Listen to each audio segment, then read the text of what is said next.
গতকাল রাতে যেই বিষয়টি ঘটলো, তারা নিজেদেরকে মেধাবী দাবি করে, কিন্তু তারা প্রধানমন্ত্রীর বক্তব্যটা আপনি চিন্তা করেন। প্রধানমন্ত্রী কি বলেছিল যে মুক্তিযোদ্ধার নাতি নাতনিরা কোটা পাবে না, তাহলে কি রাজাকারের নাতি নাতনিরা কোটা পাবে? মানে উনি প্রশ্ন করছে, কিন্তু উনি কাউকে বলে নাই আপনারা সবাই রাজাকার গণহারে। আগে আপনার বক্তব্যটা বুঝতে হবে, সে কি আপনাকে বলেছে নাকি আপনার কাছে প্রশ্ন করেছে। এখন প্রশ্ন হচ্ছে, সে প্রশ্ন করেছে পুরো জাতির কাছে, যে হচ্ছে মুক্তিযোদ্ধা, তারা বলতেছে যে কোটা দিতে হবে যৌক্তিক, যাদের অযৌক্তিক কোনো কোটা থাকতে পারবে না। হ্যাঁ, এখন অযৌক্তিক কোটা কি তারা মুক্তিযোদ্ধাদেরকে বলছে, মুক্তিযোদ্ধা কোটাটিকে বলছে? সেটাও তারা কিন্তু বলছে না। হ্যাঁ, এখন প্রধানমন্ত্রী কিন্তু একটি প্রশ্ন ছিল শুধুমাত্র, এটি কোনো কাউকে ব্যঙ্গ করে কথা বলা ছিল না, সবাইকে গণহারে রাজাকারও বলা হয়নি। তারা এই সামান্য একটি প্রশ্ন, সেটি তারা বুঝতে পারেনি। তাদের কাছ থেকে কি আসা উচিত ছিল? তাদের কাছ থেকে একটি যৌক্তিক উত্তর আসা উচিত ছিল যে কোটাটি কারা পাবে। হ্যাঁ, এটি গঠনমূলক সমালোচনা হওয়া উচিত ছিল, সেটি তারা করে নাই। তারা কি করছে? তারা সকলকে উস্কে দিচ্ছে। এখন দেখুন, এটা যদি সাধারণ শিক্ষার্থীদের প্রতিক্রিয়া হতো, তাহলে কখন প্রতিক্রিয়া হতো? প্রধানমন্ত্রী বক্তব্য দিয়েছে দিনের বেলা, কিন্তু প্রতিক্রিয়া হয়েছে কখন? মধ্যরাতে প্রতিক্রিয়া হয়েছে। এটা কখনোই সাধারণ যারা শিক্ষার্থী আছে তাদের প্রতিক্রিয়া না, এটি শিক্ষার্থীদেরকে উস্কে দেয়া হচ্ছে একটি বক্তব্য। যারা নেমে এসেছে রাস্তায়, আমি 100% শিওর হয়ে বলতে পারি যে তারা এই প্রধানমন্ত্রীর বক্তব্যটি অনেকে শোনে নাই।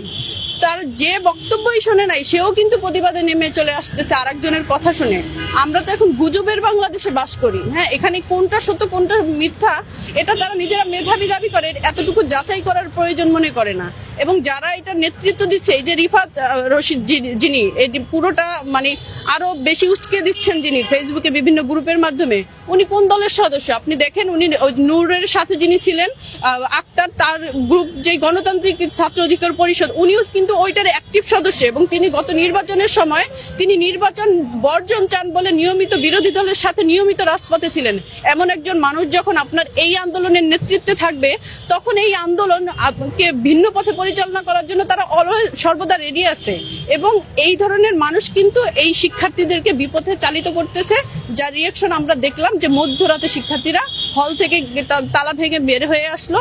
তারা কিন্তু চিন্তাও করে নাই যে আমরা যে চলে যাচ্ছি হল গেট ভেঙে, আসলেই কি আমরা যৌক্তিক দাবিতে যাচ্ছি কিনা, আসলেই আমাকে বলা হচ্ছে কিনা, এতটুকু তো যাচাই করার দরকার ছিল। তারা ন্যূনতম সেই যাচাইটি করেনি।